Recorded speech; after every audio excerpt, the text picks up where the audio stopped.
തൃശൂർ വാടാനപ്പള്ളിയിൽ കടലേറ്റം രൂക്ഷമാണ്. വാടാനപ്പള്ളി, സൈനുദ്ദീൻ നഗർ, ഫസൽ നഗർ എന്നിവിടങ്ങളിലാണ് കടലേറ്റം അനുഭവപ്പെടുന്നത്.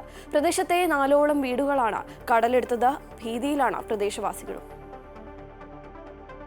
കടൽക്ഷോഭം രൂക്ഷമായ വാടാനപ്പള്ളിയിലെത്തിയാൽ കടലെടുത്ത വീടുകളുടെ അവശേഷിപ്പുകളാണ് കാണാൻ സാധിക്കുന്നത്.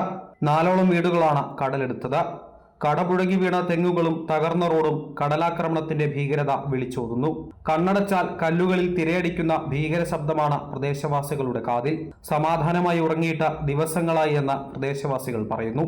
നമ്മൾക്ക് ഇവിടെ സുരക്ഷിതമാണ് വേണ്ടേ. നമ്മളിപ്പോൾ കൊല്ലങ്ങളായിട്ട് കടൽക്ഷോഭം നടന്നുകൊണ്ടിരിക്കുന്നത്.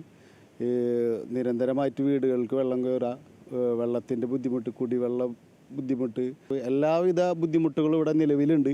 ഇനിയിപ്പോൾ ഈ തുടർച്ചയായിട്ടുള്ള ഈ വർഷക്കാലം വന്നുകൊണ്ടിരിക്കുമ്പോൾ തുടർച്ചയായിട്ടുള്ള കടൽക്ഷോഭം കൊണ്ട് ഞങ്ങൾക്കിവിടെ വാസയോഗ്യമല്ലാണ്ട് ആയിക്കൊണ്ടിരിക്കുകയാണ്. കടൽക്ഷോഭം തീരദേശവാസികളെ ബാധിക്കാത്ത രീതിയിലാക്കാനുള്ള സംവിധാനങ്ങൾ കൊണ്ടുവരണമെന്നുള്ളതാണ് നാട്ടുകാരുടെ ആവശ്യം. പുലിമുട്ടുകളും കൃത്യമായ കടൽ ഭിത്തികളും ഒരു പരിധിവരെ കടലേറ്റത്തെ തടയും.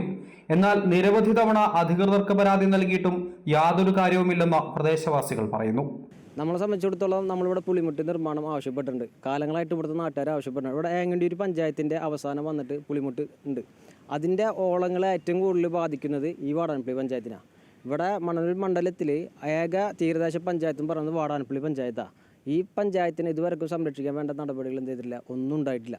പക്ഷേങ്കിൽ അധികാരികളുടെ ഭാഗത്ത് നമ്മൾ എന്ത് ചെയ്തിട്ടുണ്ട്, എല്ലാ പ്രാവശ്യവും കടലിൽ കയറുമ്പോഴും എല്ലാത്ത സാഹചര്യങ്ങളിലും കൃത്യമായിട്ട് റിപ്പോർട്ട് ചെയ്യപ്പെടുന്നുണ്ട്. ഇപ്പോൾ കഴിഞ്ഞ ദിവസം ഉണ്ടായ വേലിയേറ്റത്തിൽ 2 വീടുകൾ നഷ്ടപ്പെട്ടിട്ടുണ്ട്, പൂർണ്ണമായിട്ട് തകർന്ന് കിടക്കുന്നത്. മാത്രമല്ല ചെറിയൊരു വേലിയേറ്റം, അതായത് നമ്മുടെ ഒരു ഇൻഫർമേഷൻ കിട്ടുന്നതിന് മുന്നേ ഇവിടെ കടലിൽ കയറിയിട്ടുണ്ടാവും. കളക്ടർക്കും MLAക്കും ഇറിഗേഷൻ ഡിപ്പാർട്ട്മെന്റിനും അടക്കം നിരവധി പേർക്ക് പരാതി നൽകി. കളക്ടറുടെ നേതൃത്വത്തിൽ സംഘം പ്രദേശം സന്ദർശിച്ച കാര്യങ്ങൾ വിലയിരുത്തിയതുമാണ്. എന്നാൽ എല്ലാം ശരിയാക്കാമെന്ന വാക്കുമാത്രമാണ് ബാക്കിയായത്. വർഷങ്ങളായുള്ള ഭീതി പൂണ്ട ജീവിതം തീരദേശവാസികളെ ദുരിതത്തിലാഴ്ത്തുകയാണ്.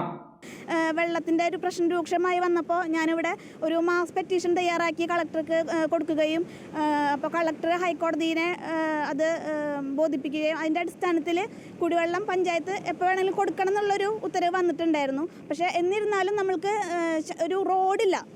പണ്ടേ കടലെടുത്ത് പോയതുകൊണ്ട് വഴിയും ഒന്നുമില്ലാത്തത് ഒരു അവസ്ഥയുണ്ട്. അതുകൊണ്ട് തന്നെ ഈ വെള്ളം വണ്ടി വരാനുള്ളൊരു സൗകര്യം ഇല്ല. 3 വർഷമായി പ്രദേശത്ത് കടലേറ്റമുണ്ട്. മുൻപുണ്ടായിരുന്ന പല സ്ഥലങ്ങളും ഇന്ന് കടലിനടിയിലാണ്. ഇനിയും എത്ര കാലം ഇങ്ങനെ പേടിച്ച് ജീവിക്കണമെന്നാണ് പ്രദേശവാസികളുടെ ചോദ്യം. കടലാക്രമണം കുറയ്ക്കാനുള്ള നടപടികൾ എത്രയും പെട്ടെന്ന് സ്വീകരിക്കണമെന്നതാണ് തീരദേശവാസികളുടെ ആവശ്യം. അമൃത ന്യൂസ്, തൃശൂർ.